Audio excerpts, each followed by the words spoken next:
All right, everybody, welcome back to the Pop Marketing Podcast. I'm still Joe Cox, the Pop Marketer, and today is, they're all special days, but this is why I do the job, is because I get to have folks on the show and talk about brand marketing and popular culture.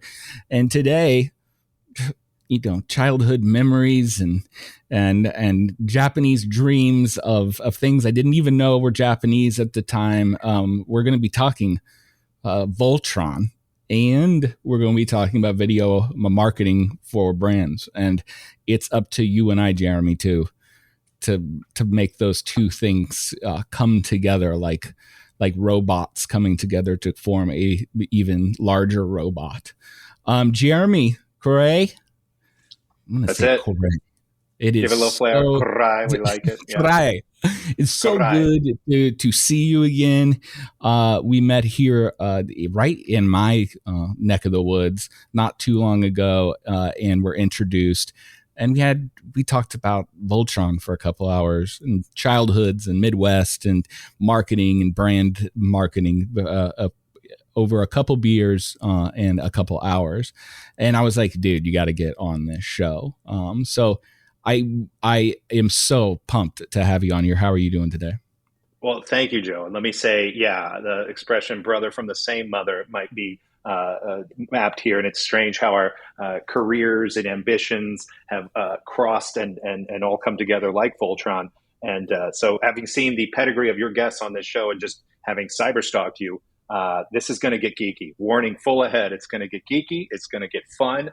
But this is great. I feel like back in the day when the fall cartoons would start to roll out around this time, Real Ghostbusters, right? I feel like maybe I'm your fall premiere here, and I kind of like it. I kind of dig it, and I hope the viewers the fall premiere. It's totally the fall premiere with some, And I haven't even finished the intro, but like that just brings me back. And 13 Ghosts of Scooby-Doo and Real Ghostbusters. Yes. I just remember the to-do of a Saturday. That is one missed. Is one thing missed about the ability to have cartoons anytime you want it, as much as you can eat it, and then having this very specific time of your life and week that is devoted to it. Yeah, back the monoculture, right? As they say, I don't know what's better. It really is best of times, but boy, there was a magic to sticking around and waiting for the Voltron, LJN toy commercial, or as we called it, Voltron. You could put the people in, and now getting an insight to the business and how that all came about. It's crazy. And then you'd see like a promo for a Garbage Pail Kids cartoon that never came on. I guess the censors got to it. Al Gore's wife got to that one first, killed it in the crib. Truth. But that was such a magical time of the new cartoons coming out. What was going to be the new hotness, Mask or Sectors, or you saw these shows that only lasted a week, or, and all with the toy tie-ins.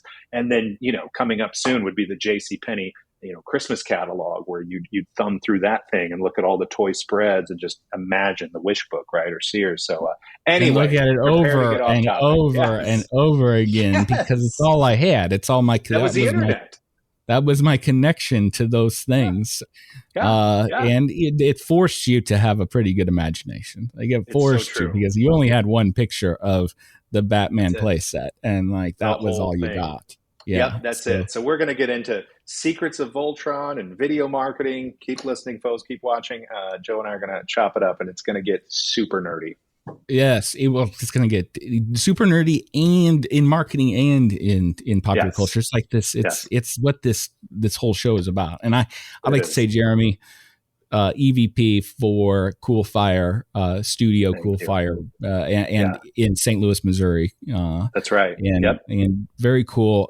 Paths have crossed, and I didn't even know you in different conferences and different things like that. And I only remember because I remember being like, "Who are the guys with all the Voltron gear?" And I'm very impressed. You had the best swag at the marketing conference. So well, I appreciate very it. Cool. My love for Voltron goes deep. I had the privilege of being let's call it creative director and a supervising producer on a Voltron Force series in 2011 for Nicktoons. It's a fabulous family that owns the rights to Voltron, the Copplers of KPLR Channel 11, which we'll get into. I still rock Voltron shirts, and it's this kind of OnlyFans content there. Yes, you got to hook up for some swag. Yes, this is the part of the I did. podcast where we look at each other's back stuff. I wanted to Yeah, point yeah. out, Already getting viewers, nerdy. have you seen this? Boo Boo the Owl from Clash of the Titans behind Joe there is really strong. I instantly pointed that out. Clash of the Titans, the You 80s did. movie. It was even kind of Yeah. hidden, and you saw his Oh, ruby eyes sparkling zeroed and in on it. zooming through. Yeah, yeah. You haven't asked me about my VHS sneakers. This was a gift from Oh a my Carol, a God, sick. collaborator. I mean, this is the generation. We live in the greatest time. All of our little things have become like mainstream, and that this stuff can get made. I mean, an unlicensed Squid Game ukulele from Mexico. I mean, this Wow, is, now that's yeah, impressive. Okay, yes, I had to that have is it. not that's not I something I can get on Amazon. had to have it. All the things that you and I grew up with, and that's what we always talked about with the Voltron movie. Like, eventually, these things are, religion and law. They really do come back. So it's a great time to be alive, man. I It feel is. like we It straddled the great from like end of the '70s to full '80s to even just into '90s. The pop culture was really fabulous, as we've seen with all the regurgitations. But where do you want to start, Joe? I mean, my well, goodness. well, I think we need to start where it kind of began, right? Like, Mm, and we definitely it's definitely it ties into anything cartoons in the 80s is going to tie right. into advertising and brand marketing Yes. because like they're selling toys, folks. But Yeah. let's start where it all began. Let's start with kind of your entry and understanding of Voltron and what Oh, Voltron was in relationship with Voltron and what led you out of St. Louis, Missouri, not LA, no. not a place where in my childhood you went to or you were surrounded by anything. That was the things that I watched and that I really loved on television. I didn't even know it was a possibility. It just came from somewhere, Right. Right. for the imagination. So how does that happen to you? What's your background? I mean, same as yourself and a lot of these viewers and listeners out there. I mean, I was on the other side of the TV, rocking mainlining Cocoa Puffs or Fruity Pebbles, and was completely intrigued and hypnotized by this strange show. And we can all remember, whatever that first entry point was, whether that was just the playground chatter, but distinctly remember the first 5 episodes in particular of this, what they call the stripped daily show, and that search for the space explorers. It kind of had aftertastes of Battle of the Planets, which maybe was more my brother's show, and the introduction to anime and Sentai. Maybe it had a little flavor of Robotech, so I knew it kind of liked that style. But this hit different, right? Voltron totally hit different, where the amalgam of styles from medieval to, as Ted Koppler used to describe, the macabre, to just the monsters and kind of a wicked, darker show. But those space explorers crash landing, fighting in the arena, this truly was, is my religion. It to me is the Bible tales as far as, them finding the keys and robot lions.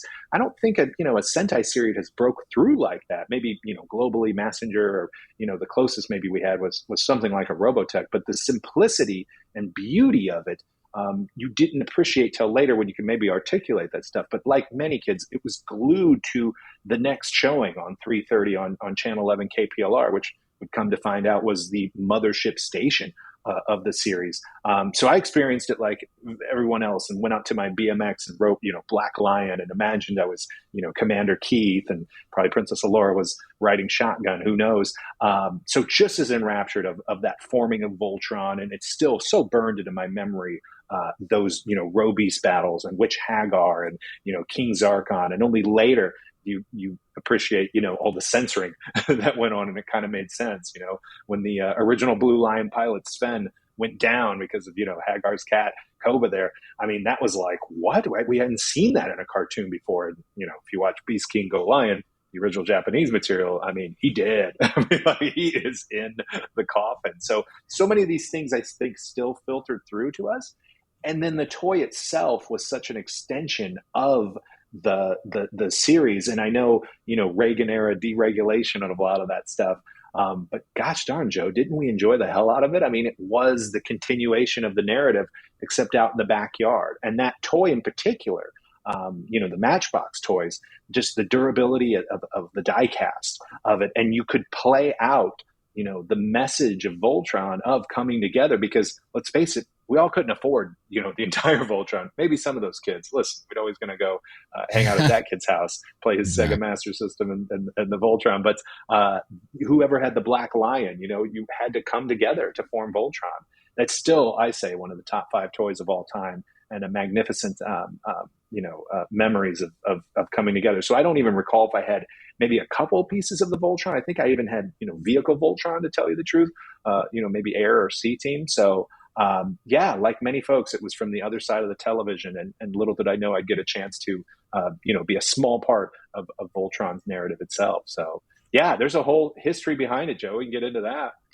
Yeah, it was a magical combination, right? And I think it's why it's such a pop marketing type of, toys is something that we follow a lot. We talk about a lot, and it's not just because of our connection when we're kids and we're impressionable and like we're seeing these things and they kind of get burnt to our brains, but it was that combination of seeing the stories in animation and then going to the Ben Franklin and seeing whatever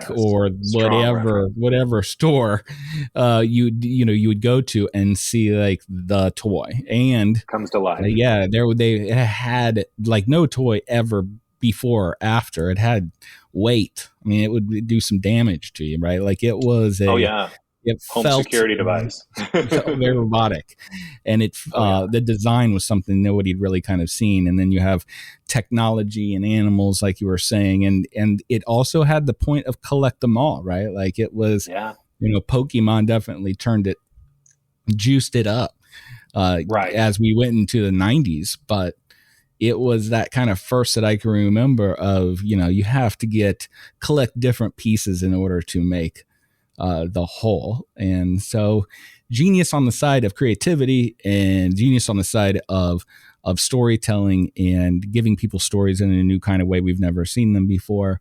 And also genius in the way of how you make, money from sell some toys. Yeah. Yeah. And the marketing toys. Side, having worked on getting the chance to help, contribute to the intellectual property, help run the brand, for lack of a better term. That all those stories, to your point, those folks are in decision making, rooms now. So we had, even early on, some folks may remember in the 90s, there were a series of Sprite ads that featured different hip hop artists, and there was new animation created for those, where these different rappers were inside then that was early on in the Voltron nostalgia, which was kind of dormant for a while, just the brand itself. Then there was a Super Bowl spot from an insurance company, I'm forgetting, but they had a whole spread in USA Today, and it brought back all the cartoon characters. So it the fans never let Voltron truly die, right? There's always some thread of it, and you're seeing that with brands like Geico and everything, bringing it back. It's just kind of a monoculture touch point. But in speaking to the history of the Voltron toys, which toy did you have, Joe? Did you have any of the Voltron? I don't know. I literally I know that amongst friends, I had the green, and you'll know. Oh, nice. Like I had the green lion, I believe, which was what part? Yeah, well, that's a left arm. Yeah. Left thing. Exactly. I knew you would know, left arm. And I only had one because I'm not getting. Right. I wasn't that. Right. I was not the kid that had the G.I. Joe, the Sea Cruiser, or the Stealth Bomber or anything cool like that. I was happy with my one, and I think my friend had the right leg. Yeah, aircraft carrier. No, not the aircraft carrier. I remember that in Sears catalog. So, let's talk about, I think it's the most fascinating is like, we have these memories of these things that bring us nostalgia as a kid, but then the plumbing that brought those things to us, we have no clue about until we get older. And that's always really the part of pop marketing to me, is understanding here's this layer that I saw and interacted with, but how did that get to me, right? Like, how did that get to me, and why did that get to me, and what strange series of events happened in order for those kind of burnt in memories to come my way. when we're talking. Yeah. There's many stories out there with this. Power Rangers is one of them too, Yeah. but I think it started. With really Voltron, and you told me kind of the story of the origin story, and I think it's so, to me, reminiscent of our jobs as marketers too, of like of bringing things, the impossible, kind of together to attack or deal with a certain opportunity or a risk going Right. on with whatever's going on in the brand, and then MacGyvering and creating something that, completely new that still we're talking about here in Yeah. 2022. So Yeah. let's talk about the history of Voltron specifically. How the hell does Voltron call itself, as it sits in the United States? How does that call itself like a Midwest? Why, or how Yeah. did that kind of start Voltron in a has place like very St. much, Louis? yeah, like us, Voltron has those Midwest roots. And as told to me by, I've got the opportunities over the years to meet some of those key figures. And, like marketing, I'm like, any great breakout marketing campaign, it seems to me that there's a lot of accidents that happened and the stars had to align. And it's really a lot of quest of timing, vision, and perseverance that led to this magic formula. And by no means, I don't think anyone had an instantaneous plan figured out, but they got something going. They had hunches, and these were, dreamers and folks who took big risks. So, the origins of Voltron, for those who can remember, just turn over the back of that box on the toy side, and you'll see three different Voltrons, and that was the original plan. At the time, Channel 11, KPLR, was one of the largest, if not the largest, independent TV station out of St. Louis, Missouri, and it had a huge reach. It was in the Chase Park Plaza that held a lot of, vaudeville entertainers, and Harold Koppler had the vision, Ted's father, to start a TV station. So they got the license, the rights. I think it was even in the 40s and 50s. Came online, was doing game shows, bowling for dollars, and Ted, my former boss, was in charge of getting some of these programming. So he started off with a show called World Events, which was kind of a wide world of sports, but broader, and starred a young up and coming Bob Costas, and they were covering Wimbledon tennis, an air show with Peter Keefe, who would later become a key creative on the Voltron series. So in the economics of things, they were just looking for cheap programming that they could strip and have 52 episodes of something. At the time, I would say anime, or what we would call in the 90s Japanese animation, wasn't as appreciated maybe or valued as some of the the Disney animation, which has changed so much. So the dollar to yen, from what I understand, was at a time where acquiring some of this content, as Sandy Frank had done, with Battle of the Planets, with Robotech, Harmony Gold, they had just saw there was a way to maybe weave some of these programming into a huge, multiverse. So they had looked at three different shows: Daltanius, which had a robot lion in the chest that would become key to the legend; Armored Fleet Die Rugger, which many fans would know as Vehicle Voltron; and then a lost one, Albagoss, which is Alpha Beta Gamma inspired. So if you look on the back of the box, there were Voltron 1, 2, and 3, and the Albagoss show, which eventually never came out here, sort of the lost Voltron. Then in many markets, the Vehicle Voltron show, Armored Fleet Die Rugger, which Vehicle Force has its fans, but a much harder sci-fi show, much more Star Trek in its inspiration. And then the Daltanius show was a show with the robot with the lion, and folks can Google that and see what almost was Voltron on YouTube. Through a translation error, the producers of the show here said, send us the one with the lion, and instead acquired a tape of a show called Beast King Go Lion, which many fans will know as Voltron today. And the legend is, whether Ted or whoever is telling the story was able to mute it, right, and just understand the story with the sound off, right? You had the five heroes, Pidge, Keith, Lance, all of them, Sven at the time, and Princess Allura eventually, going through, finding the keys to the lion, clearly who's bad, who's good, Prince Lotor, these fantastical robies. They said, that's the one. This is the one. We're going with this Voltron show. So I've never, it's been a little sketchy what markets it came in and out of, but understand at this time, the syndication model, they're going to individual TV stations and selling this programming. And the networks probably hadn't quite caught on that, oh, by the way, the business plan here is a toy, selling toys. Matchbox being the partner on the first rounds. And a lot of this stuff came, of course, from Toei, was the original Japanese animation studio, which was just a factory of, Sentai shows and robots. So they were able to acquire 52 episodes, localize it, right? And that's where producers like Peter Keefe, Franklin Kofod, John Teichman, who was just in my office a couple weeks ago. I love hearing these stories, to your point, Joe, about cigarettes and pizza and up all night. And they got some of the best voice actors in the business, from BJ Ward. I've got a signed poster over here, to Neil Ross. These are voices of our childhood.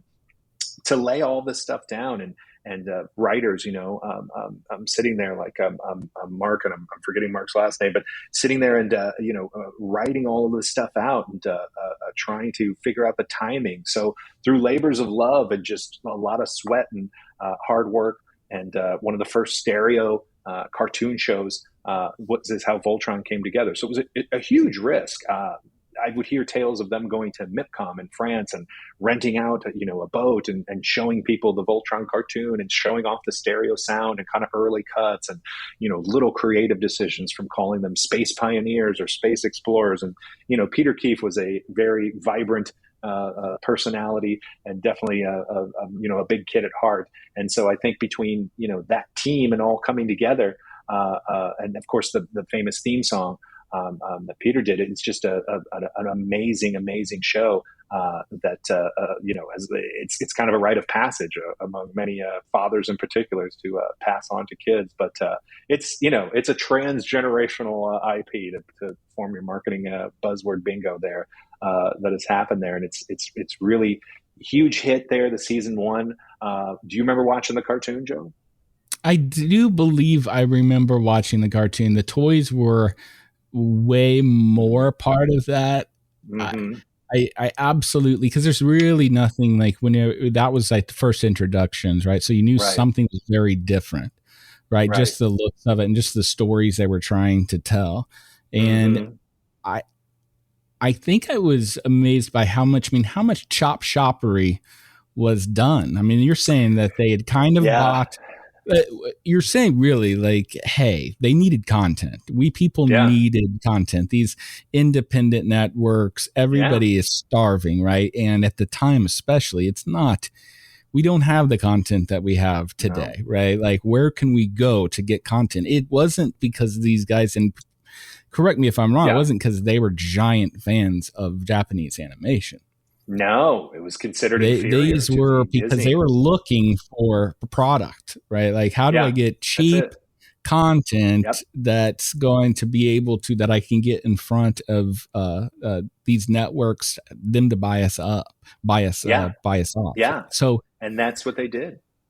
So did did the stories are they even recognizable to somebody? They are. Did they create something different? Yeah, they're definitely softened, and I invite any fan to, just hop on YouTube and look up Beast King Go Lion, which for a while was on Crunchyroll.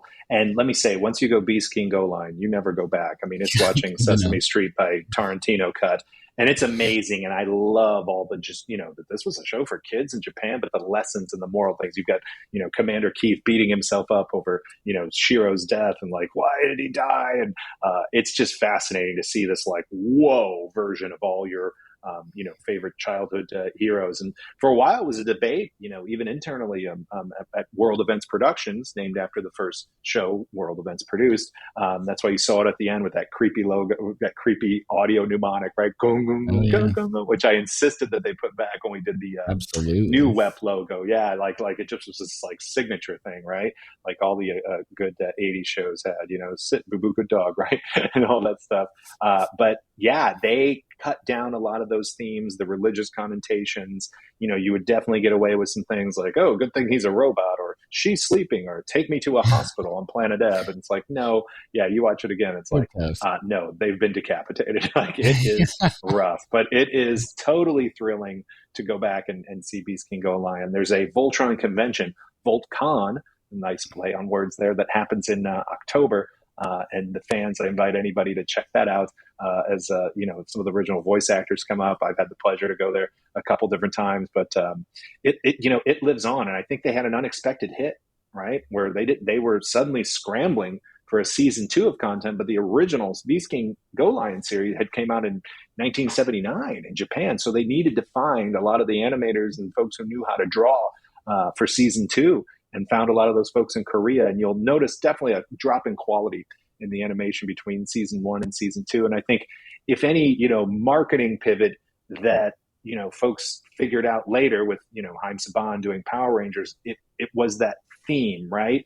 And so I think once season 2 of Voltron had came out and it burned so brightly so quick, I think if you could do it over again, you would theme it out, right? With now it's wolves, or now it's stallions or something, Totally. with Voltron, and keep reinventing the property. But by then, it seemed like World Events had moved on to other TV series, a little lesser known things like Saber Rider and the Star Sheriffs. Again, similar, model of repurposing, Japanese series, Americanizing, for lack of a better word, a lot of that.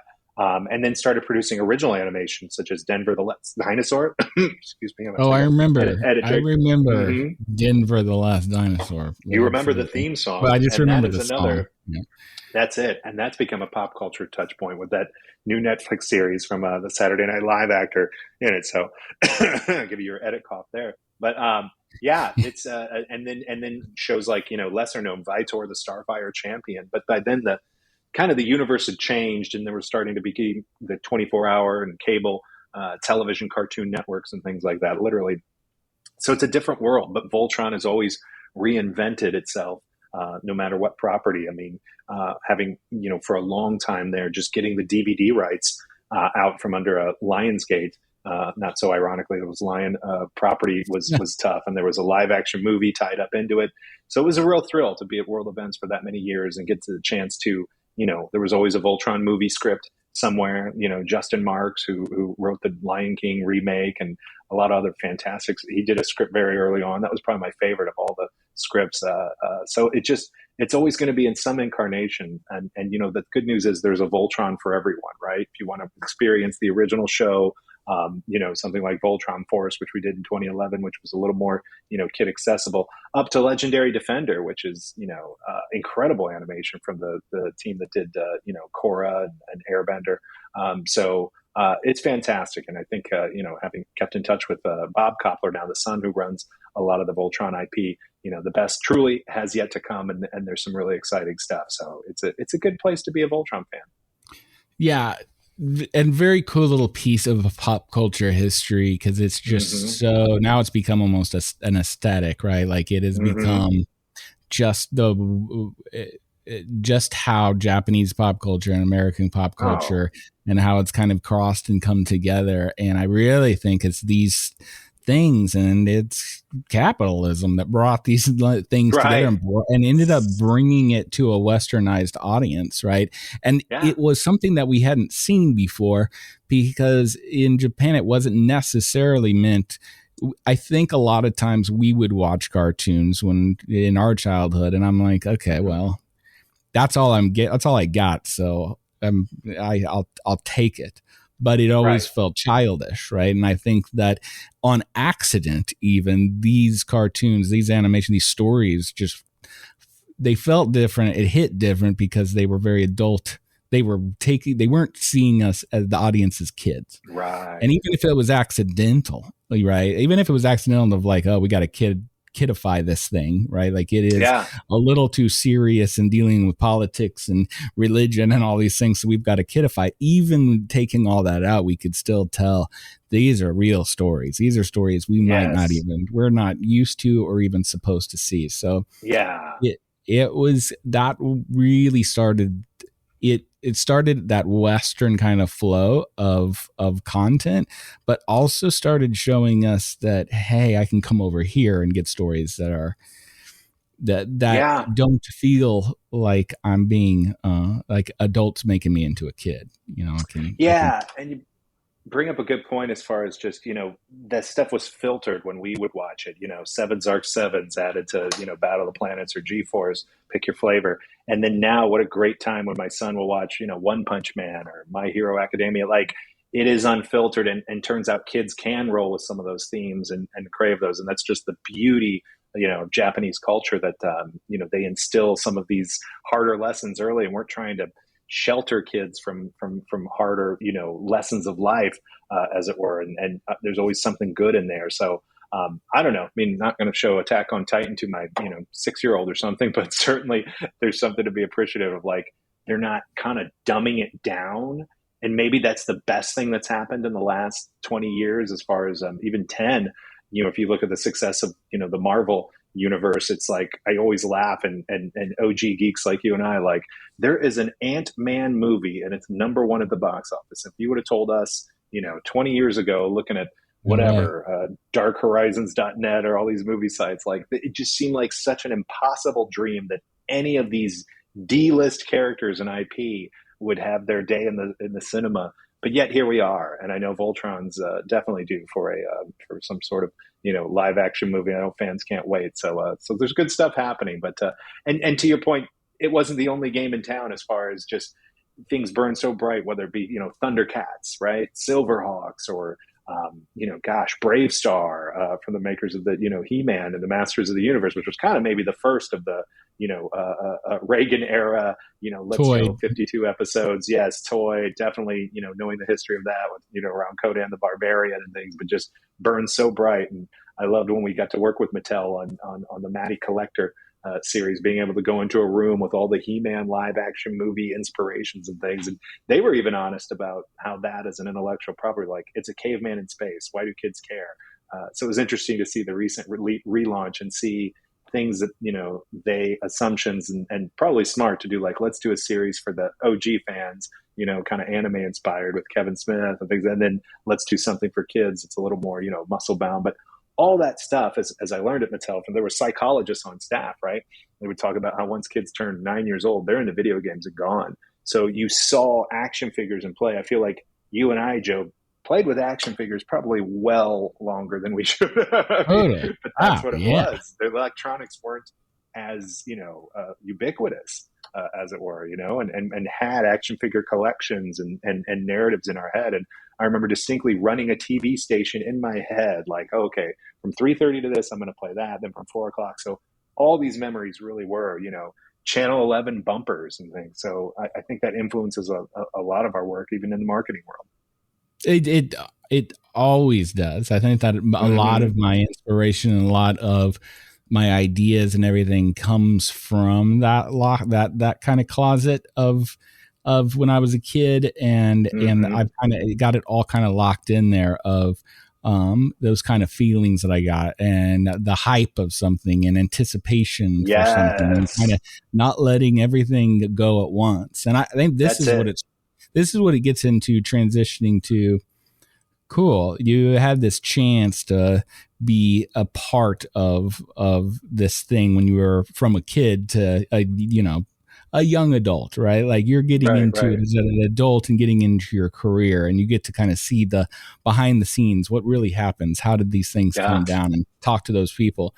Now, as you progress now into the world of advertising and marketing, and you brought with you all that popular culture and entertainment and things that they're similar worlds. They're not, but it seemed like to me when I got into it, it seemed like they had been separated for so long. People had forgotten they were similar worlds, because it's like, your spot's the commercials, and they're here to watch the shows, and your spot's the 30-second spot, and they will endure it. So let's make it happen. So how did that transition over to what you're doing now, and what kind of things, what parts of the toy box have you brought over with you, and how do you see advertising? I love that expression. And based on my bookshelf over there, you can say I brought the whole toy box for sure. And I think that's, like your setup as well. We go into so many offices, right? You see, and you're like, okay, kindred spirit there.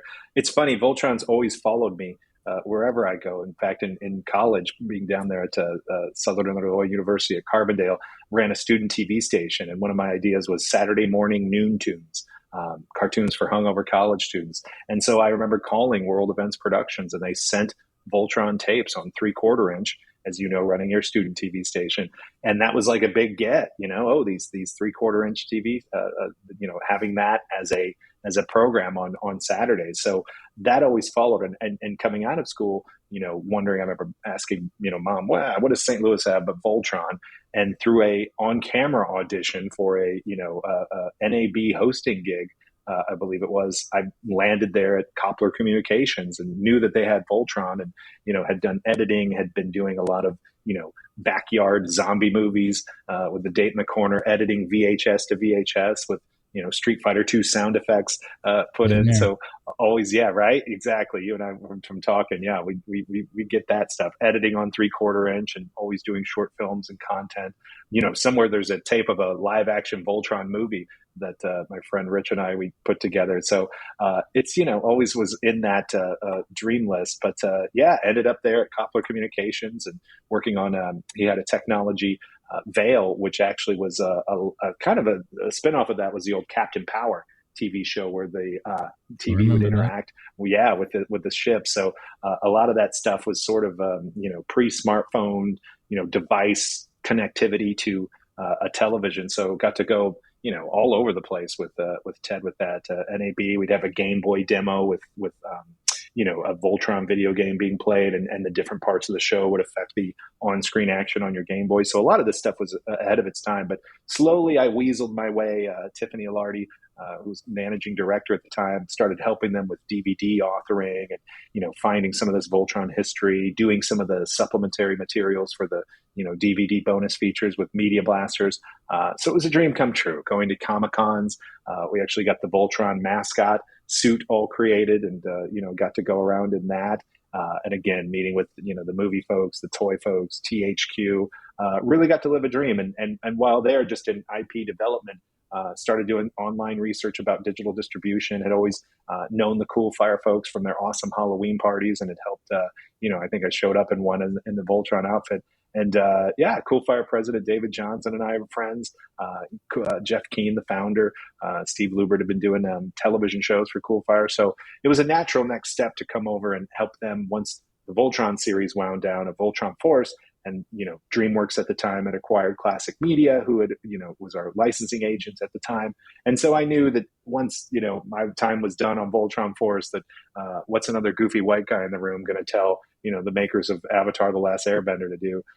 So I knew it was time to go from, supervising producer. It was like, oh, I've done my Voltron duty for sure, and still love to be an advocate for it. But it was time to carve a path into digital video. And my video that got me the job here at Coolfire was actually all based on 80s cartoons. I'll let folks look it up online. We ended up selling it to Maker Studios. It's kind of a crude sketch inspired by boys' action heroes, where actually it's kind of a big penile joke in it called Man Blasters, which I'll send you a copy of later. But that awesome. Inspired. Yeah, exactly. That, hey, there's, a creative online video. And so that love of children's animation and things led to opportunities with like Build-A-Bear, the company in town. We produced a couple seasons of Bearville Live, just puppet show with the bears coming to life, and, ended up selling an animated piece, Toby McBeard, to, DreamWorks digital arm at the time. So it all kind of was that slow handoff and started getting on the brand side. And use the Voltron analogy, as you mentioned, wherever we go, as far as, forming your video Voltron and all the different elements. And we sort of, put it like a marketing funnel, right? Form the head of awareness, form the body, and then let's get the, form blazing sword on action. So it's led to awesome opportunities, and Coolfire creates content from, TV screens to mobile phones. And I've got to see, like you, a firsthand view of how this whole world has evolved. When coming up in the early 2000s, just the idea of watching video online was a fascinating world. So having made, the short films that evolved that, living through the ifilm.com, atomfilms.com, it's been a ride. So it's definitely a great time, but it does come down to storytelling no matter what. And that's something, no matter the technology, the kids got to learn that stuff too. It's like the beautiful stuff. But boy, the competition and folks out there, when you and I were doing the VHS to VHS, that's just exploded. And there's Spielbergs and Soderberghs on every corner. There is. And I think that brings up my next question. When we're talking about a brand or somebody that wants to get into utilizing video, right? Utilizing Mm-hmm. video from 2000 and now in 2022 versus utilizing it in 1992. 2000. Yeah. Oh, absolutely. And then 2012 was completely different and fresh. Oh And yeah. now 2022, right? It's completely Right. feels like it's a different world. And I think you did say, which is great, like storytelling's got to come through no matter what. That's one of those things that stays the Yeah. same.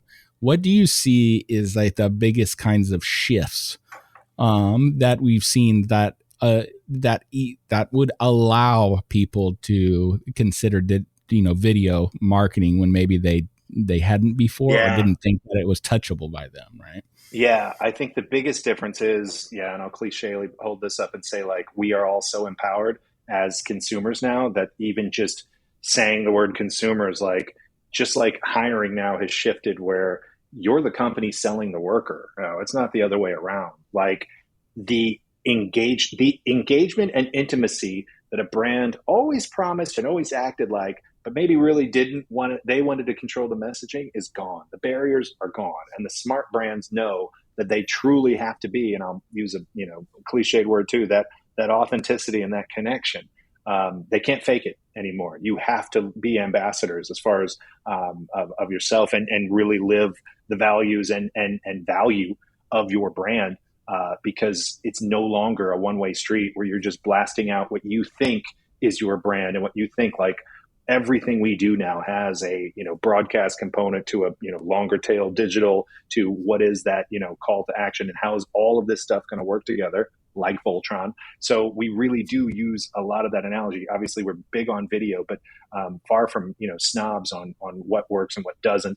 I'm a digital guy, but I'm the first one to say that television that works for a certain audience that is still watching the TV, and Absolutely. it should all work together. So where I get excited is digital production elements and creative aesthetics coming over into TV. I'm working on even just things from lawyer campaigns that have jump cuts in them and title takeovers and that energy and aesthetic that I think has now become eventually it'll be cliche, but for now it's really something that screams digital. I think the broadcast and as our televisions become more connected, you're going to see much more of that customized aesthetic and much more of that customized experience. But in a world, right, where everything is skippable, the brand has to reinvent and find creative ways to get their messaging, which is where Coolfire has played with longer form branded content and truly living up to the promise of things like the BMW films. And so I feel like the smart brands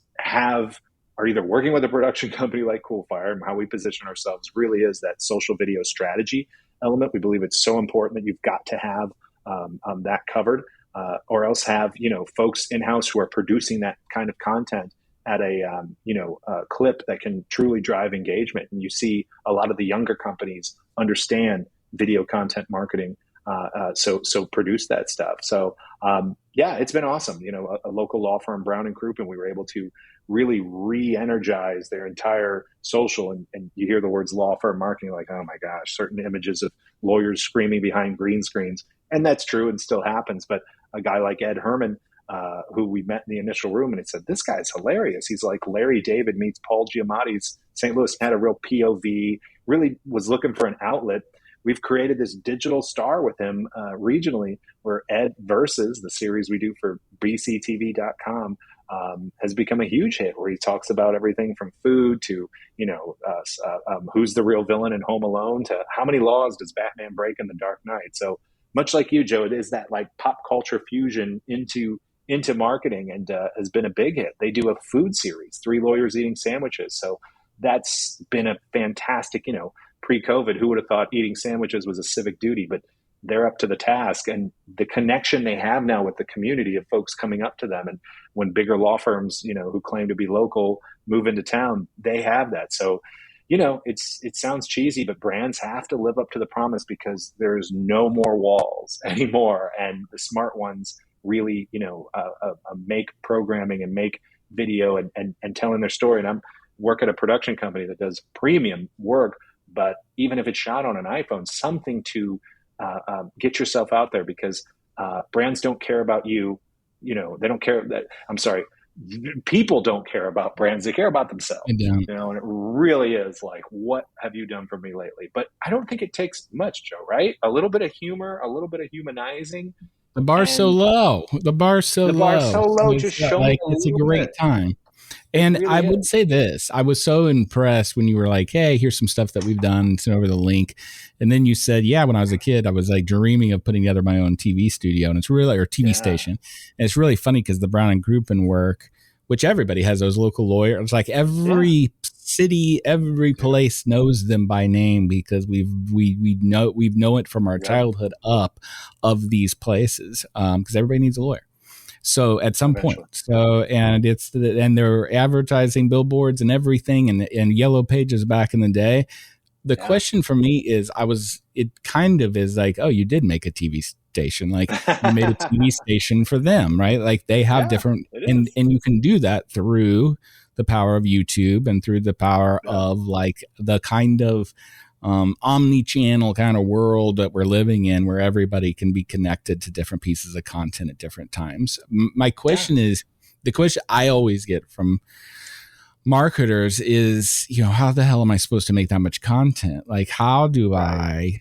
how do I think about it? Because the world we came from, and it's still, Mm-hmm. I would say, way more pervasive than maybe some digital marketers at least would think, in that a whole lot of time, money, and effort used to go to that 30-second spot, which is Right. perfected.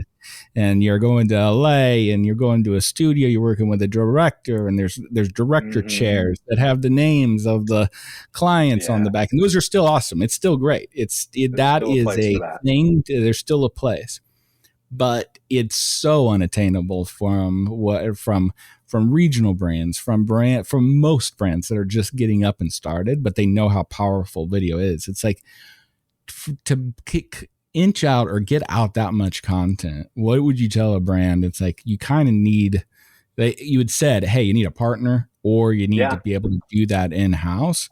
Yeah. What is this? How is it really true that it's like, hey, you need to be creating a ton of content? Is the beast need to be fed? Right. Feed the beast. I love that expression still. And I think every brand's going to be different as far as every company and their time budget allocation, right? Not everybody forms that full Voltron, like we said, can make all the die casts. But if you have that green lion, I just have that, and I'm a deck staining company.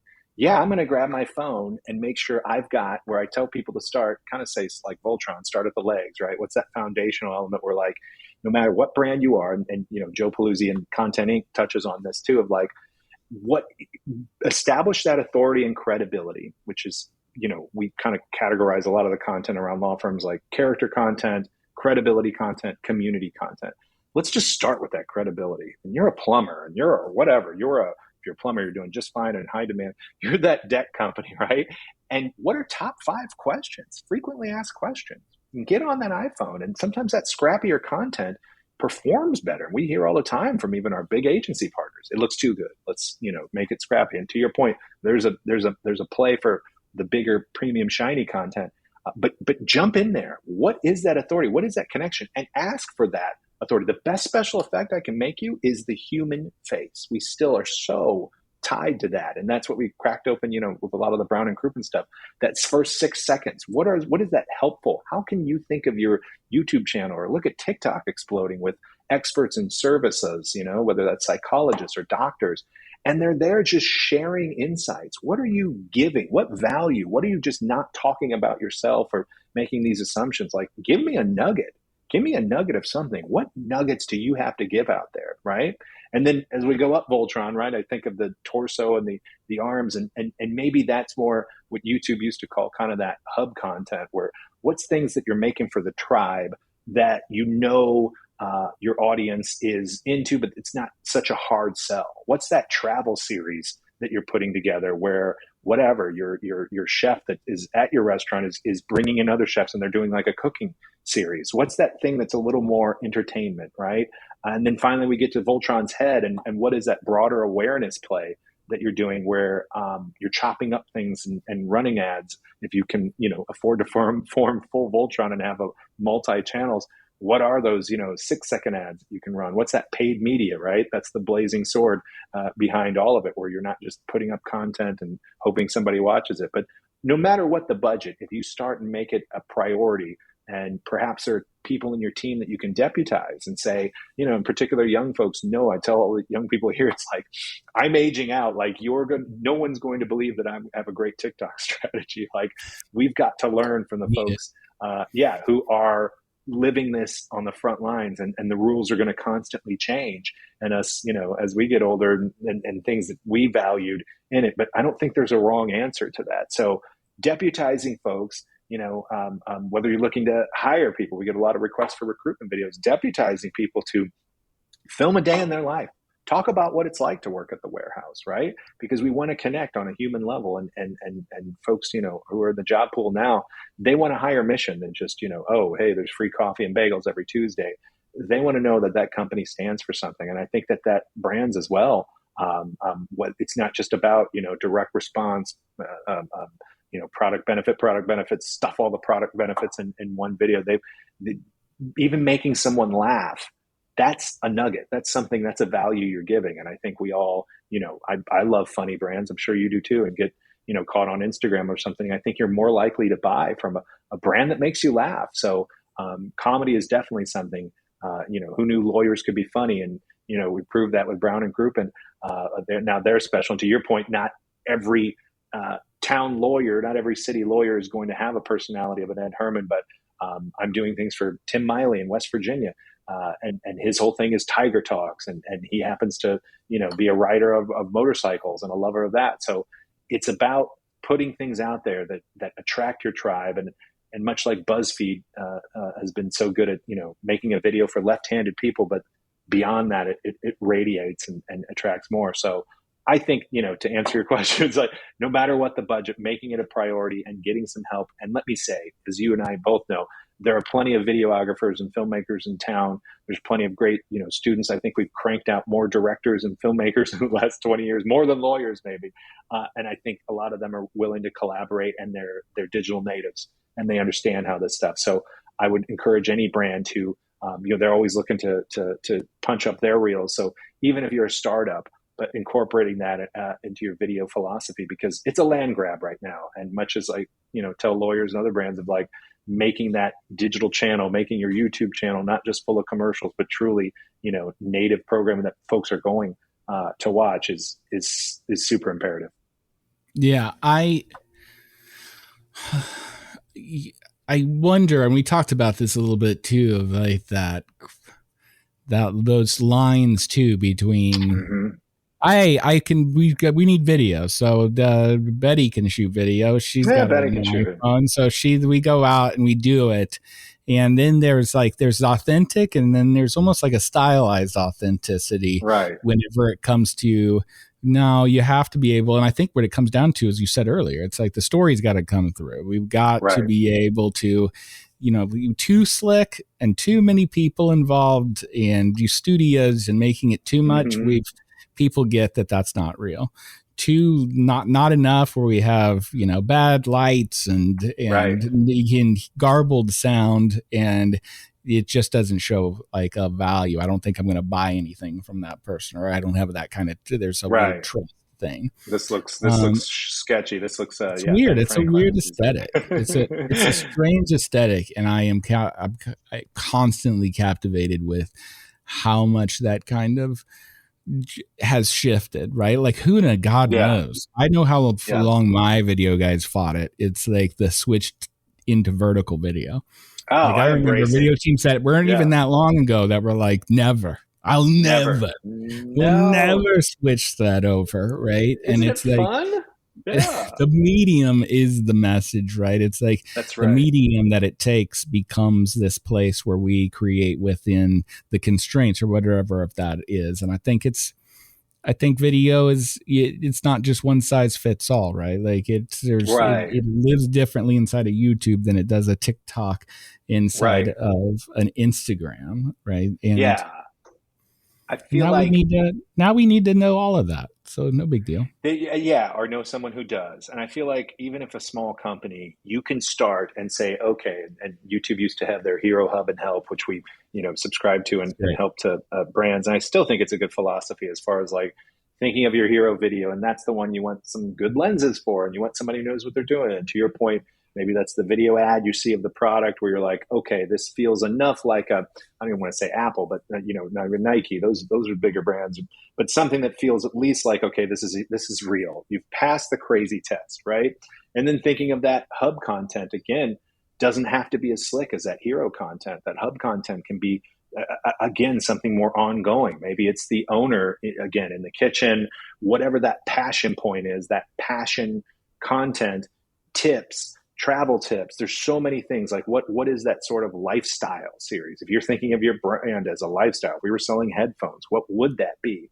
Is it whatever, music reviews? And then at the bottom, that help content of like, no, really, this is, frequently asked questions. This is, I'm ready to buy type stuff. So I think that I can't think of any product or service that wouldn't on some level apply to. And then to your point, it really is just time and money, but there is something to, getting it out there and doing it, much like Voltron. Like, you can't predict the success or which way it's going to go. You just have to put good things out there, like the Defender of the Universe, into the universe. And I think your customer base, your future clients will tell you quickly. The internet is one 24/7, 365 focus group. I always tell folks like we don't know in this room. I don't know. I can't whiteboard this out, but I can make little beta projects and we can test some of this stuff.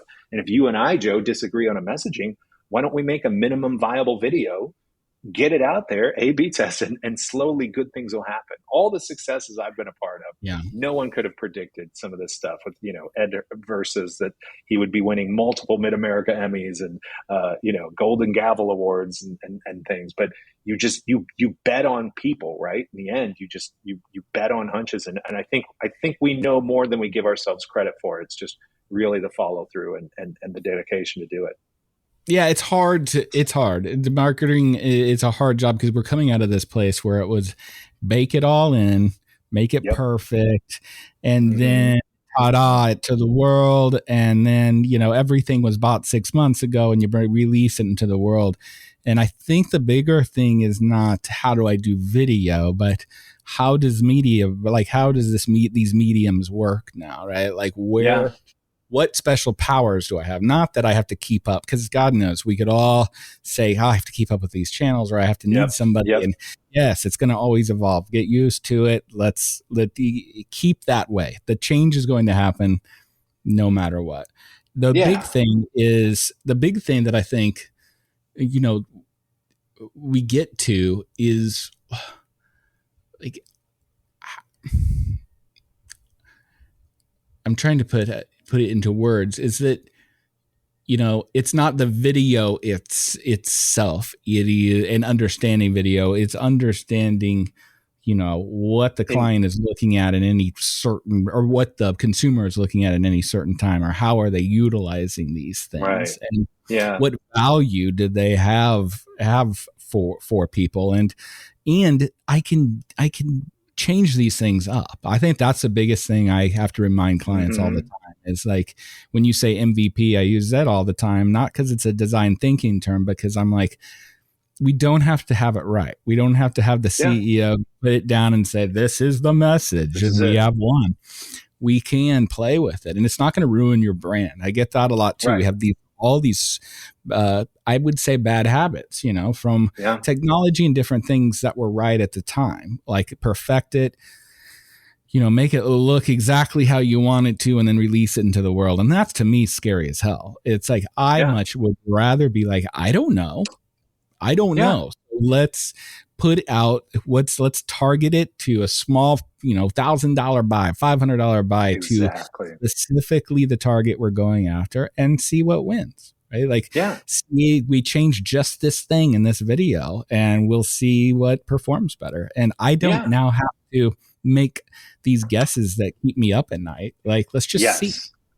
Nobody's puking in a trash can, of some Super Bowl buy, and that's where I think you said it, using digital as that testing playground to test messages. And, I don't think anyone at Geico had the ideas and, the humor and the level that they would go to. And, that's been fascinating to see how, the rise of TiVo, decades ago now, feels like, oh, well, let's make every ad funny, right? Because that's the value you're getting. And And oh, I find kind a of like this shtick. ad. I'm going to And watch find it. a Find a shtick. shtick.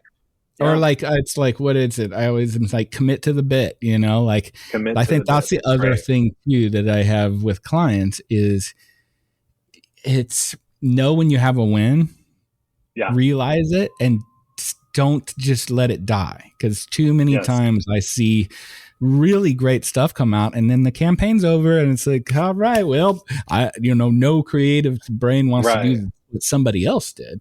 So Yep. brands, I find, like, will just keep reinventing themselves and so taxing on resources instead of saying, let's try a lot of other things. We'll find the thing that works and keep iterating on that thing. Now, Yeah. I am not saying that's why I do take art away from and when we talk about the entertainment side and the artists involved and the writers and directors involved in making a lot of these shows, Mm-hmm. I wouldn't say that the best shows in the world would be made in that same iterative, like, let's find data on everything. Now, Netflix does an amazing job, but I still am a fan of, like, give me something I've never seen before. I want a writer, director that can, like, Right. I want to see the vision of someone that's not me come to life somewhere, right? And told a story. Fascinating that millions of dollars are spent, but I want to see it kind of come from a place, not an algorithm or an algorithm. But on marketing directing,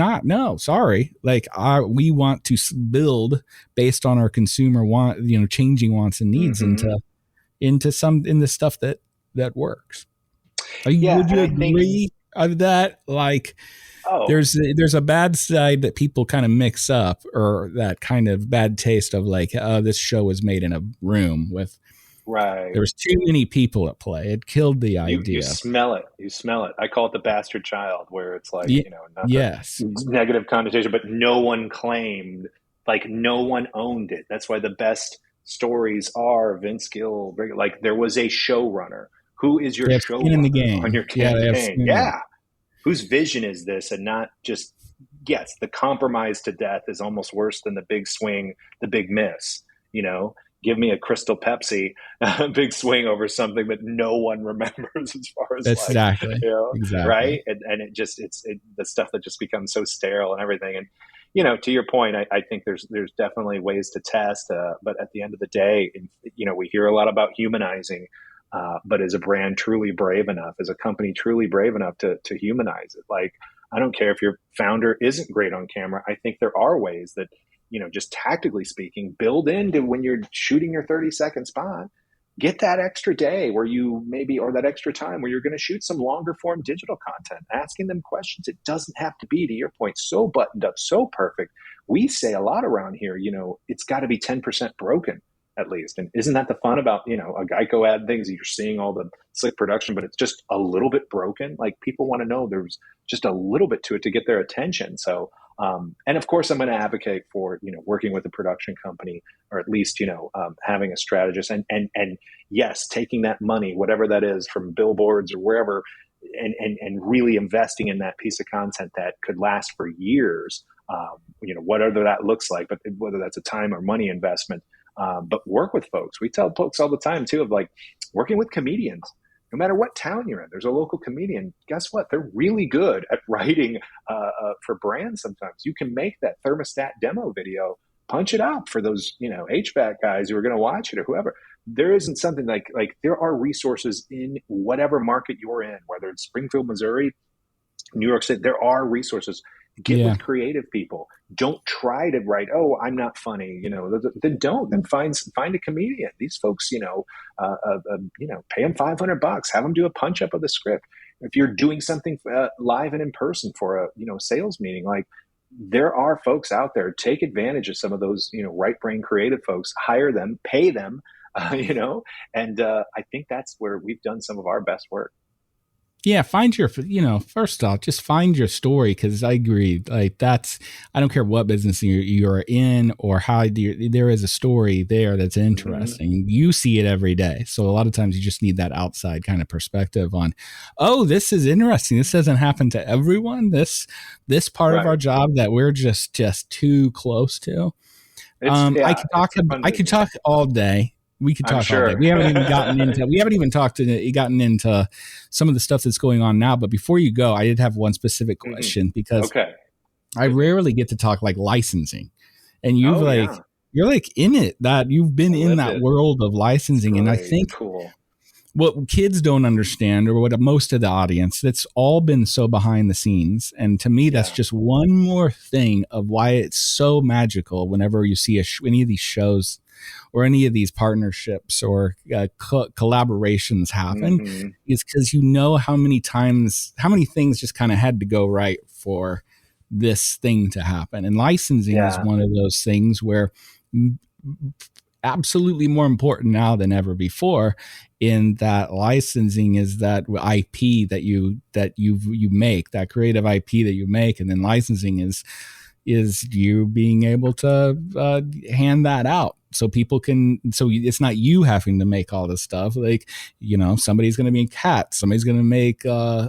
the shoes behind you, somebody's going to make all this content that's Yeah. all been legally licensed out with lawyers. My question is this: Yeah. how fascinating is it to you, and familiar with, like, what Fortnite has been able to do on the Oh, licensing thing? Is it? I feel like it is probably one of the fact that, absolutely. you are saying, hey, they're going to have this Batman Yeah. outfit, and it doesn't run out. They get to keep that for as long as they're on the Yeah. game. Like, they'll be able to wear that. Not only that, Yeah. but they'll also have a Thor's hammer.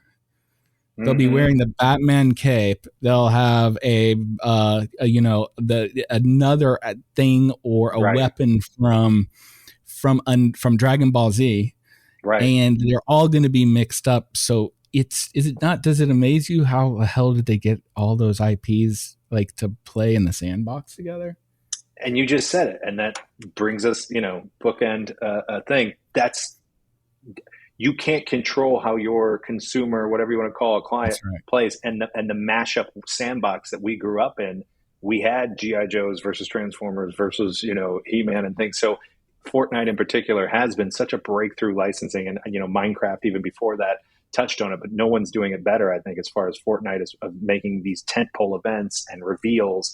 And what's even more satisfying is there really are just cosmetic upgrades. But when my son gets excited about John Cena's inside of Fortnite or Dwayne the Rock Johnson, I mean, what Totally. great Dragon Ball Z it really is. And who knew, from these, I always wonder when I see, Street Fighter 2, like, what does this even look like as far as just, what were the terms of this deal?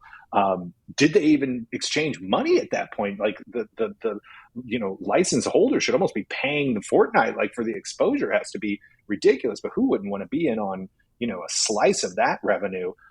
So yeah, that's been a breakthrough, and having been in that business and seen some of the what we used to call slicensing, right? Where you would get, I am the wood product version of that. That's the dream if you can have a, product or an IP. And I love seeing the kind of untraditional, oh, I would have never thought about that connections that any trip to Target can yield. Whether that's, Lucky Charms candles, like, oh, that smells like my Yeah, yeah, favorite yeah, childhood totally. cereal. Like, I 100%. love that stuff. And I love the fact of, like, dormant brands or things that, like, are those monoculture touch points, Mr. Clean or something, like, becoming this, like, whether it's t-shirts, and Voltron certainly fits into the category of, and, there was always a license, t-shirts or, Reebok shoes and things with that. So I think it's really interesting what will be in 10, 20 years from now that will be like, oh, that's the throwback to, the corn kid or something that, like, what are these things that are precious to Gen Z now and